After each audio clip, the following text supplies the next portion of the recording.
ಸಂವಿಧಾನ ಬದಲಾವಣೆ ಮಾಡ್ತೀವಿ ಅಂತ ನಾನೆಲ್ಲೂ ಕೂಡ ಹೇಳಿಲ್ಲ ಅಂತ ಡಿಕೆ ಶಿವಕುಮಾರ್ ಅವರು ಪುನರುಚ್ಚರಿಸಿದ್ದಾರೆ. ಮುಸ್ಲಿಂ ಕೋಟಾ ಬಗ್ಗೆ ಕೋರ್ಟ್ ತೀರ್ಪುಗಳನ್ನ ಹೇಳಿದ್ದೇನೆ ಅಷ್ಟೇ. ಸಂವಿಧಾನ ಬದಲಾವಣೆ ಬಗ್ಗೆ ನಾನು ಎಲ್ಲೂ ಕೂಡ ಮಾತನಾಡಿಲ್ಲ ಅಂತ ಡಿಕೆ ಶಿವಕುಮಾರ್ ಅವರು ಸ್ಪಷ್ಟನೆಯನ್ನ ಕೊಟ್ಟಿದ್ದಾರೆ. ಜೆಪಿ ನಡ್ಡಾಗಿಂತ ನಾನು ಸೆನ್ಸಿಬಲ್ ರಾಜಕಾರಣಿ ಅಂತ ಡಿಕೆ ಶಿವಕುಮಾರ್ ಅವರು ಸೆಲ್ಫ್ ಕ್ರೆಡಿಟ್ ಅನ್ನು ಕೊಟ್ಕೊಂಡಿದ್ದಾರೆ. ಸಂವಿಧಾನ ಏನು ಹೇಳುತ್ತೆ ಅಂತ ಪರಿಜ್ಞಾನ ನನಗೆ ಪರಿಪೂರ್ಣವಾಗಿ ಇದೆ. ನಡ್ಡಾ ವಿರುದ್ಧ ನಾನು ಹಕ್ಕುಚ್ಯುತಿ ಮಂಡನೆ ಮಾಡ್ತೀನಿ ಅಂತ ಕೂಡ ಹೇಳಿದ್ದಾರೆ.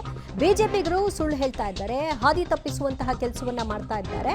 ಇದು ರಾಜಕೀಯ ಪಿತೂರಿ ಅನ್ನೋದು ಅವರ ಸ್ಟೇಟ್ಮೆಂಟ್. ನಾನು ಕಾನೂನು ಹೋರಾಟವನ್ನು ಕೂಡ ಈ ವಿಷಯದಲ್ಲಿ ನಡೆಸ್ತೀನಿ ಅಂತ ಡಿಕೆ ಶಿವಕುಮಾರ್ ಅವರು ಕಾನೂನು ಹೋರಾಟದ ಹಿಂಟ್ ಕೂಡ ಕೊಟ್ಟಿದ್ದಾರೆ.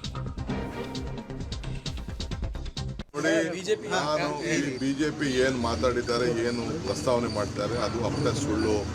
ನಾನು ಹೇಳಿದ್ದೇನೆ, ನಾವು ಇಂಥ ಅನೇಕ ಸಂದರ್ಭದಲ್ಲಿ ಕೋರ್ಟ್ಗಳಲ್ಲಿದೆ, ಕೋರ್ಟ್ಗಳ ಚರ್ಚೆ ಆಗ್ತದೆ, ಇವೆಲ್ಲ ಕೋರ್ಟ್ಗೆ ಹೋಗ್ತದೆ. ಕೋರ್ಟ್ಗಳಲ್ಲಿ ಆಗಬೇಕಾದ್ರೆ ಬೇಕಾದಷ್ಟು ಸಂವಿಧಾನಗಳ ತಿದ್ದುಪಡಿಗಳಾಗಿದೆ ಅಂತ ನಾನು ಜನರಲ್ ಪಾಸ್ ಮಾಡಿದ್ದೇನೆ ಹೊರತು ನಾನು ಇದು ರಾಜಕೀಯವಾಗಿ ಅದನ್ನು ಉಪಯೋಗಿಸ್ಕೊಳ್ತೇನೆ. ಅವ್ರಿಗೇನು ಇಲ್ಲ, ಅವ್ರಿಗೆ ರಾಜಕೀಯ they have failed in their budget. Central government has failed in their budget. They could not give A good budget, they give A political budget.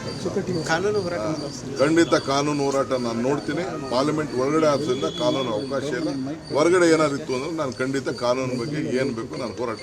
ನಾನು ಎಲ್ಲೂ ಸಂವಿಧಾನ ಬದಲಾವಣೆ ಆಗಿದೆ ನಾವು ಮಾಡ್ತೀವಿ ಅಂತ ಎಲ್ಲೂ ಹೇಳಿಲ್ಲ. I have not said that anywhere that we are going to change the constitution. I have said that on a various judgments ಆದ್ಮೇಲೆ ಬೇಕಾದಷ್ಟು ಸಂವಿಧಾನಗಳು ಬೇಕಾದಷ್ಟು ಆಗಿದೆ ಅಂತ ಹೇಳಿದ್ದೇನೆ. ನಾಟ್ ಬಿಜೆಪಿ ರಾಜಕೀಯ ಅಷ್ಟೇ, ಅವ್ರಿಗೆ ಬೇಕಾಗಿದ್ದು ರಾಜಕೀಯ. ನನ್ನ ಹೆಸರು ನಮ್ಮ ಪಾರ್ಟಿ ಲೀಡರ್ಸ್ ಹೇಳಿಲ್ಲ ಅಂದ್ರೆ ಅವ್ರಿಗೆ ನಿದ್ರೆ ಬರ್ತಾರೆ.